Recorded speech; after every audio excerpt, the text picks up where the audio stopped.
आपण असं नुसतं बसलोय, हं. तर एक्झॅक्ट ही विश्वाची निर्मिती जी आहे ती कशी झाली हे समजताना खरं म्हणजे आपण स्थूल देह आणि सूक्ष्म देह म्हणतो. ते कारण देह वगैरे सोडून द्या. तर स्थूल देह म्हणजे सरळ आहे आणि सूक्ष्म देह म्हणजे प्रामाणिकपणे सांगायचं म्हणजे जरी त्यात 17 तत्व असली तरी मन, बुद्धी, चित्त, अहंकार म्हणजे आपल्या अंतःकरणात जो जाणीवेचा भाग आहे हं, तो हं. सूक्ष्म देह आहे आणि त्याला अधिवाहिक देह म्हणतात. हं, मग हं. आधी म्हणजे अधिष्ठान, ज्या अधिष्ठानावरून सर्व वहन होतं तो. म्हणजे बरोबर. याचा खरा अर्थ काय आहे, की आपल्या मनामध्ये अनेक विचार असतात आणि ते वेगान पुढे सरकतात. हं, हं. जसं एखाद्या गुळगुळीत प्लॅटफॉर्मवरून पटकन कॅरमची सोंगटी सरकत जावी, तसं त्या आपल्या सूक्ष्म देहामध्ये चैतन्याचं वेगवान आवागमन चालू असतं. आता हं. वेगवान आवागमन चालू असताना साधारणपणे आपलं जीवन भौतिक आहे म्हणून सुरुवातीला भौतिक विचाराचं आवागमन चालू असतं. त्याला म्हणतो आमच्या मनात विचाराची गर्दी आहे. पण विचाराची गर्दी म्हणजे दुसरं तिसरं काहीच नसतं. आपण जे दिवसा पाहिलेलं असतं ते रात्री उठल्यानंतर जरी शांत बसायचा प्रयत्न केला तरी ते तोच इम्पॅक्ट रात्री आपल्याला दिसतो. आणि जर थोडा वेळ तुम्ही ते बघत राहिलात तर तो इम्पॅक्ट मावळतो. आणि पाण्यावरचे तरंगफेस बुडबुडे जसे शांत होतात तसं आतल्या चैतन्यावरचे विचाररूपी तरंगफेस बुडबुडे शांत होतात. हं. आणि मग आपणाला असं लक्षात येतं हे जे चैतन्य आहे ते मुळामध्ये ज्याला आपण काही नाही म्हणतो तिथून आलं. तर काही नाही म्हणतो तिथून आलं म्हणजे काय, तुमच्या समोर पटांगणात तुम्ही जाताय, त्या पटांगणावर गवताचं बीज सुद्धा नाही. पण अचानक एखादा अंकुर आला तर तुमच्या लक्षात येतं ज्या अर्थी अंकुर आला त्या अर्थी आतमध्ये बीज पडलेलं होतं. म्हणजे काही नाही ही स्थिती जेव्हा असते तेव्हा त्याच्या आत काय याचा पत्ता लागत नाही. आणि ते बाहेर आलं की आपणाला लक्षात येतं अरे इथे अचानक भाताचं रोप आलं, अचानक बाजरीचं रोप आलं. म्हणजे काही नाही जी स्थिती असते ही एकदम सघन स्थिती असते. आणि ती सघन स्थिती जेव्हा स्प्लिट होते, तेव्हा त्या सघनतेतून जे स्प्लिट होणारी गोष्ट आहे, तीच खऱ्या अर्थाने बहुश्याम स्थिती असते. म्हणजे जो बहुश्याम आहे, तो बहुश्याम होण्या अगोदर एकदम डार्क असतो, तमोसो गुग्गुळ असतो. आणि आपण म्हणतो ऐकू येत आहे ना? हो, हो. आपण म्हणतो. हां, आपण म्हणतो की इतका गुडूप अंधार आहे काय की काही दिसत नाही. नाही हं. ते म्हणण्या अगोदर तुम्ही गुडूप अंधारात प्रयत्न करत असता काय आहे, काय आहे, काय आहे समजून घ्यायचा. आणि जरी काही दिसलं नाही तरी इतका गुडूप अंधार आहे की काही दिसत नाही. हे जेव्हा तुम्हाला जाणवतं, तर तो गुडूप अंधारच त्या गुडूप अंधाराची व्याख्या करताना तुमच्यामध्ये चेतना रूपाने, ज्ञान रूपाने प्रकाशतो. आणि इतका गुडूप अंधार आहे की काही दिसत नाही. या म्हणण्यातच गुडूप अंधार आहे हे दिसतंय असं सूचन असतं. लक्षात ठेवा. हं, हं, हं. हां. आता गुडूप अंधार आहे दिसतंय असं सूचन असलं, की प्रश्न पुढे येतो मग त्या गुडूप अंधाराच्या आत काय आहे? आणि मग ते चिंतन तुमचं सुरू होतं. गुडूप अंधाराच्या आत काय आहे? म्हणजे सुरुवातीला आपण नुसतंच ग्राउंड बघतो. अरे हे ग्राउंड आहे. पण ग्राउंड ह्याचा अर्थ काय? पाय ठेवायची भूमी. जिथे आपण स्थिर असतो अशी भूमी. मग हे ग्राउंड आहे हे आपण म्हणतो. पण ग्राउंड म्हणजे समोरच्या गोष्टीला ग्राउंड म्हणतो. पण ऍक्च्युली ग्राउंड कुठे असतं? त्या ग्राउंडवर जिथे आपण उभे असतो तिथे पायाखाली ग्राउंड असतं. गंमत बघा. म्हणजे ग्राउंडच्या आत जे असतं ते जरी आपल्याला दिसलं नाही तर ग्राउंडवर जेव्हा तुम्ही उभे असता तेव्हा तुम्ही ज्या भूभागावर उभा आहात त्या भूभागातून त्या ग्राउंड मधून तुम्ही वर आलेले आहात माणूस म्हणून. लक्षात घ्या. हं. म्हणून पावलाखालची भूमी जाणीव येत आहे परी पाहण्यात नाही. म्हणजे ग्राउंड मधून जरी काही आलं नाही तरी आपण जिथे उभे असतो ते आपलं ग्राउंड असतं. म्हणजे पाय ठेवण्याची जागा. आता जिथे आपली पाय ठेवण्याची जागा आहे आपण म्हणतो मला तिथे तिथे त्या इलेक्ट्रिकच्या पोल जवळ पाटणकर तुम्ही उभे दिसले. इलेक्ट्रिकच्या पोल जवळ जी थोडीशी जागा आहे तिथे जसा पोल दिसला तसा पाटणकर दिसले. म्हणजे ऍक्च्युली आत काही असो नसो ते वर आल्यानंतर चला. आपलं हां. ग्राउंड वर तुम्ही उभे आहात. हो. पण ग्राउंड वर उभे आहात म्हणजे बाजूला तुम्ही ग्राउंड म्हणता पण ऍक्च्युअल तुम्ही उभे असता ते ग्राउंड आहे. ग्राउंड म्हणजे मूलाधार. लक्षात ठेवा. बरोबर. म्हणजे जो मूलाधारावर उभा असतो त्याला मूलाधार हा मूलाधार म्हणून कळत नाही. हं. तो म्हणतो मी जमिनीवर उभा आहे. लक्षात घ्या. हो. पण ऍक्च्युली जर एखाद्यानं सांगितलं ना रे तू उभा आहेस तीच तुझं 80 पद आहे आणि त्या 80 पदावरती तू उभा आहेस असं म्हटलं. 80 पद म्हणजे दुधारी तलवार असा अर्थ आहे. हं, आणि हं. दुधारी तलवारीवरून तुम्ही उतरलात म्हणजे ते ग्राउंड तुम्ही सोडलं की काय होतं, ते पहिलं पायाखाली असतं ते ग्राउंड जातं आणि तुम्ही दुसरीकडे उभे असता ते ग्राउंड होतं. लक्षात घ्या. हं, हं, हं. म्हणून ग्राउंड किंवा 80 पद याचा अर्थ असा आहे की आपण जिथे आहोत तीच जागा जो पकडून ठेवतो तो 80 पदावर असतो. तर तीच जागा म्हणजे पायाखालची जमीन असं नव्हे, तर ऍक्च्युली आपण जे आहोत ते मुळात 80 पदावरच आहोत. आणि 80 पद जर सोडलं म्हणजे आपली मूळ अस्तित्वाची भूमिका सोडली तर आपल्याला वेदना होतात, इजा होतात, कारण 80 म्हणजे दुधारी तलवार.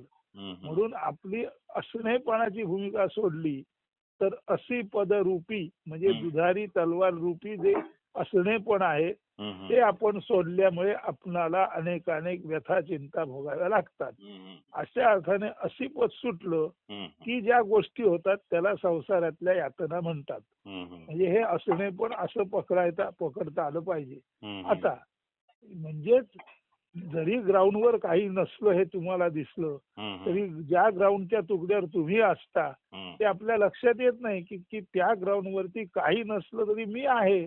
लक्षात घ्या. हं, हं. ग्राउंडवरती काही नसलं तरी मी आहे. आणि सर्व जे जन्माला येतं ते असणेपणातून जन्माला येतं. हं, हं. म्हणजे सर्व ग्राउंड मधून जन्माला येतं.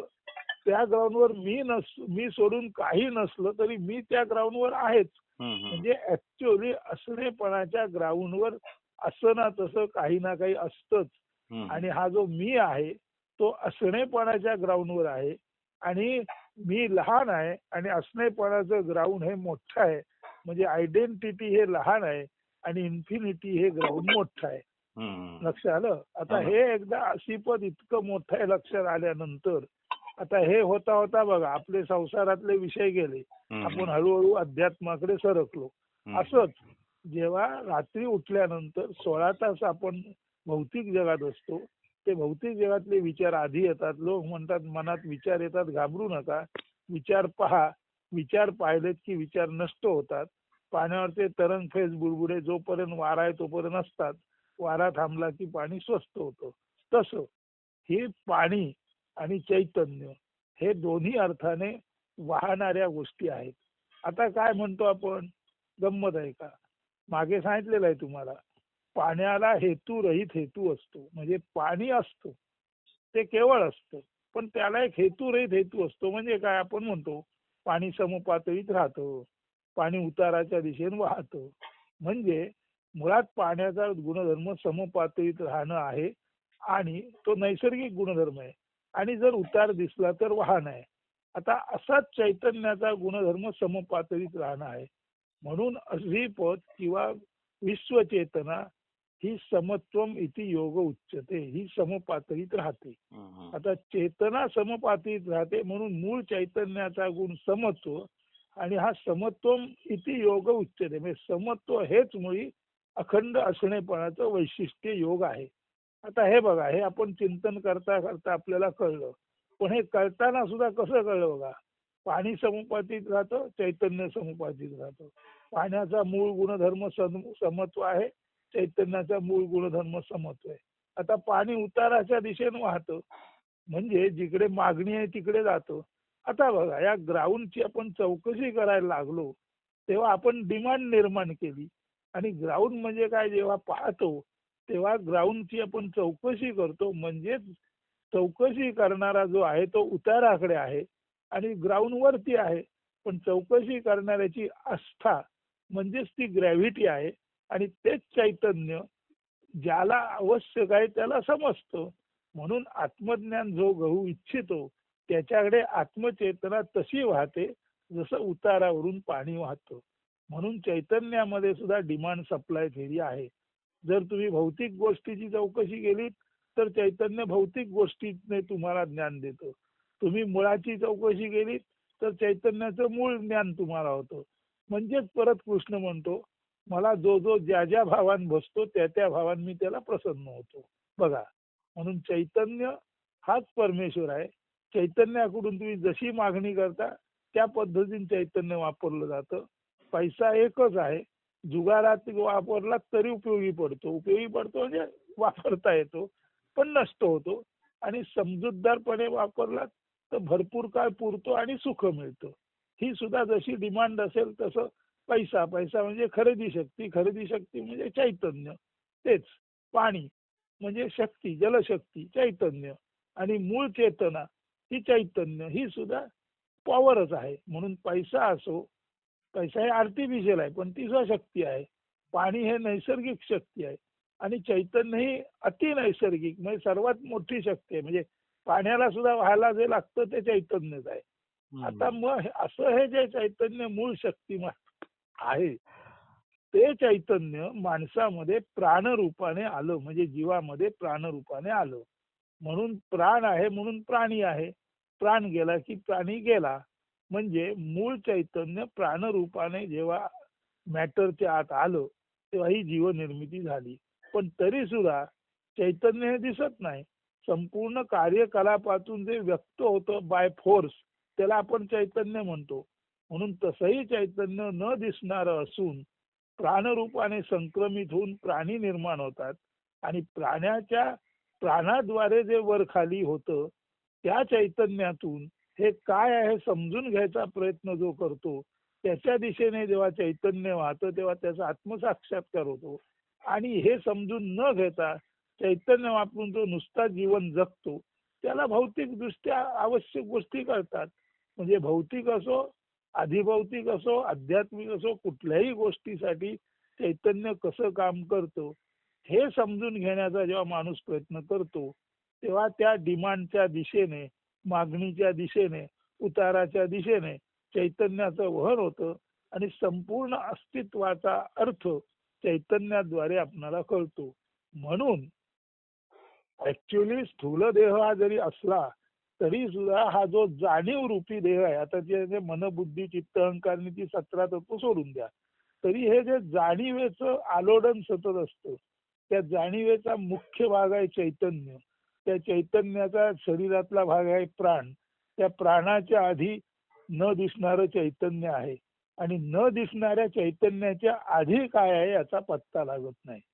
म्हणून जे ज्याच्यातून सर्व निर्माण होतं, ज्याच्यात सर्व राहतं आणि ज्याच्यात सर्व लय पावतं त्याचं तुम्ही अनुमान बांधू शकता, परंतु ते काय आहे तुम्ही पाहू शकत नाही. जसं मी जमिनीवर उभा आहे, ज्या अर्थी मी जमिनीवर उभा आहे त्या अर्थी पायाखालचं ग्राउंड हे जे आहे ते माझं असीपद आहे. परंतु मी पाय बदलले की पाठी जी जमीन असते ती जमीन होते आणि पुढे पायाखाली जमीन असते ते असीपद होतं. म्हणून आपण ऍक्च्युअली असीपदावरच आहोत.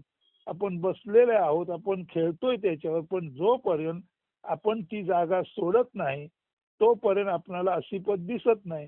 पण जागा सोडल्यानंतर पाठचं असीपद ती नुसतीच जमीन राहते आणि जागा बदलल्यानंतर पूर्वीची जमीन असते तिथं आपलं पाऊल जातं.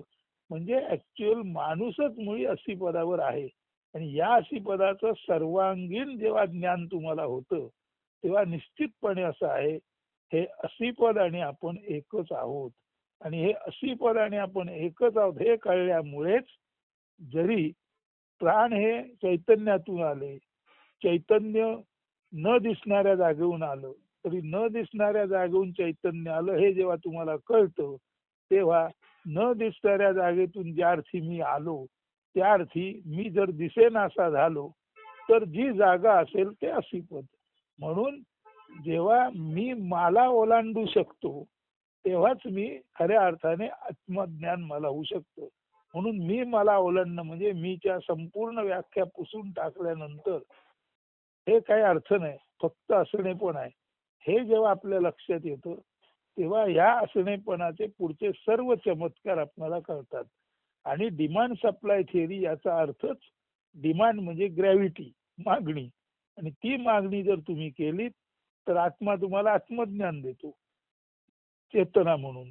त्याच चेतनेकडे तुम्ही भौतिक सुखाची मागणी केलीत तर भौतिक सुखाचं मिळतं. म्हणून ते कृष्णाने म्हटलंय मला जो जो ज्या ज्या भावाने भसतो त्या त्या भावाने मी ते त्याला देतो. म्हणजे ऍक्च्युअल कृष्ण म्हणजे हे असीपद उद्या बोलायला लागलं तर अशी पदाकडून तुम्ही मूळ गुह्य अर्थ समजून घ्यायचा प्रयत्न केलात तरी तो तुम्हाला मिळेल. ठीक आहे, अशी पदामुळे आपली कामं होतात म्हणून ते अशी पदाचा प्रेमाने स्वीकार करून जर काही कामं करायचा प्रयत्न केला तर तेवढ्यापुरती तुम्हाला चेतना मिळेल. म्हणून चेतना जर त्याच्या पूर्णत्वाने अनुभवास आणता आली तर ती चेतनेचा पूर्ण अनुभव म्हणजेच आपल्या असणेपणाचा असा अनुभव की ज्या अनुभवाखेरीज जगात भौतिक असं जे आहे ते सर्व भ्रम आहे. परंतु तो भ्रम सुद्धा निर्माण होण्यासाठी काहीतरी जे लागतं म्हणून अशी पदावर अनेकानेक ज्या गोष्टी जन्माला येतात त्या भ्रमात्मक गोष्टी आहेत आणि त्यामुळेच सर्व प्राणी मात्र अव्यक्तात होती, सर्व प्राणी मात्र व्यक्तात आली आणि सर्व प्राणी मात्र अव्यक्तात जातात. जिथून येतं तिथे ते जातं आणि येणारं जाणारं भ्रामक असतं. हा जगत मिथ्याचा अर्थ आणि येणारं जाणारं भ्रामक असतं हे कळणं म्हणजेच उरलेली बाजू ब्रह्मसत्य म्हणजे आपण अशी पदावधे कळणं. आणि अशा गोष्टी जेव्हा कळायला लागतात, आता इथून पुढे महत्वाचं आहे, ऐकताय ना? हो, ऐकतोय ना. इथून पुढे फार महत्वाचं आहे. अशा गोष्टी जेव्हा कळायला लागतात तेव्हा ही जी जाणीवेची वेगाने होणारी हालचाल आहे, हा जो जाणीव देह आहे हाच खरा अधिवाहिक देह आहे. अधि म्हणजे अधिष्ठान.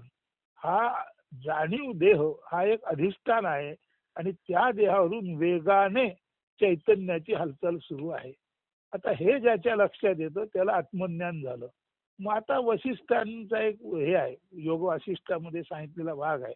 तो काय आहे की वशिष्ठ मुनी म्हणजे आता एकदा आपल्याला कळलं की आपल्या भौतिक देहाकडे आपलं दुर्लक्ष होतं, तसं त्यांचं देहाकडे दुर्लक्ष होतं भौतिक देहाकडे.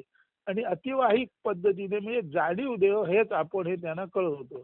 आणि जाणीव देहाने ते वेगवेगळ्या देवलोकात ऋषी लोकात जात सर्वांना भेटत आणि तिथे काहीतरी ते सांगायचा प्रयत्न करत नाही. मी जसा वेड्यासारखा प्रयत्न करतोय मला असं जाणवलंय ऐका, तसं ते प्रयत्न करत.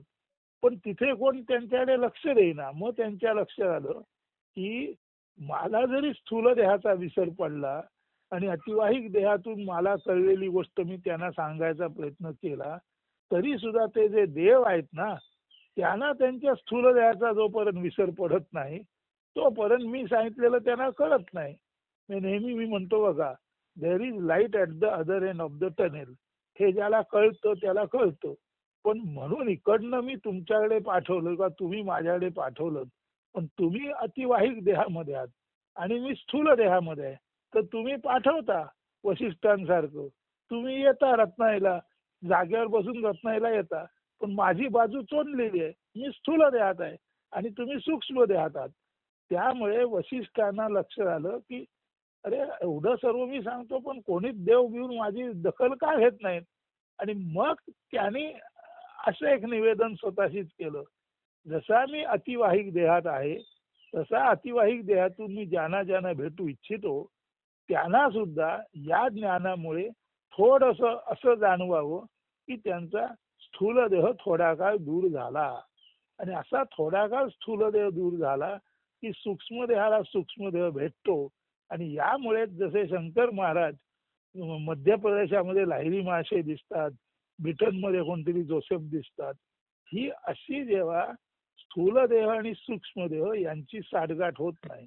परंतु अतिवाहिक देहावरती जो ज्ञानी माणूस असतो त्याच्या जेव्हा लक्षात येतं की समोर त्याचा सुद्धा स्थूल देह विसरला पाहिजे तेव्हा तो असं काहीतरी, आता तो आत्माच आहे, तो असं काहीतरी स्वतःला निवेदन करतो की इथे जो वशिष्ठ बसलेला आहे तो देह नाही, तो वशिष्ठ हा वैशिष्ट्यपूर्ण अतिवाहिक देह म्हणून सूक्ष्म देह म्हणून आहे.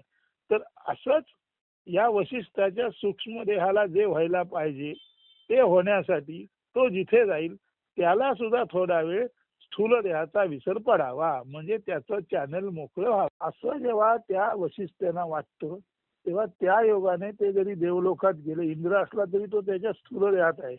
मग अशा वेळेला त्या इंद्राला वशिष्ठांच्या या आज्ञेमुळे त्याला स्थूल देहाचा विसर पडतो आणि मग चटकन इंद्राला दिसतं अरे भूलोकातून कोणतरी महामुनी आलेत मी ते आपल्याला असं असं देत आहेत. अशा तऱ्हेने जेव्हा जेव्हा आपण म्हणतो की गजानन महाराज मला भेटले, अमुक भेटले, तमुक भेटले, तेव्हा ऍक्च्युअली तुमचं जे इष्ट असतं ते तुम्हाला देण्यासाठी बसल्या जागेवरूनच तुमच्यापर्यंत आपल्या अतिवाहिक देहाने येत असतं. आणि ते अतिवाहिक देहाने येताना ते अशीही योजना करतं की तुम्हाला तुमच्या स्थूल देहाचा विसर पडेल आणि तुम्हाला दिसेल. आणि मग काहीतरी आपण म्हणतो, अरे तुम्ही आता फोन केला थोड्या वेळापूर्वी, मला तुमचीच आठवण आली होती. हे सुद्धा अतिवाहिक पद्धतीने आवागमन होणार आहे. आणि हे अतिवाहिक पद्धतीने आवागमन होतं. यालाच बीज देहाने एक बीजदेह दुसऱ्या बीजदेहाशी म्हणजे सूक्ष्म देहाशी संपर्क साधतो असं म्हणतात. आणि याला लोक चमत्कार चमत्कार म्हणतात. पण that is not miracle. It has got the certain theory. जी मला आत्ता उमगली ती मी काल सांगितलेली आहे. आत्ता तुम्हाला पूर्ण सांगितलं. अतिवाहिक देह नेमका कसा काम करतो हे कळलं की मग आता फारसं कळायचं उरत नाही. कारण तुम्ही एकदा त्या अतिवाहिक तंद्रीत असलात ना की तुम्ही बसल्या जागेतूनच म्हणजे इव्हन हा फोन न करता एकमेकाला आपण संवाद करू शकतो असं समजा तुम्ही.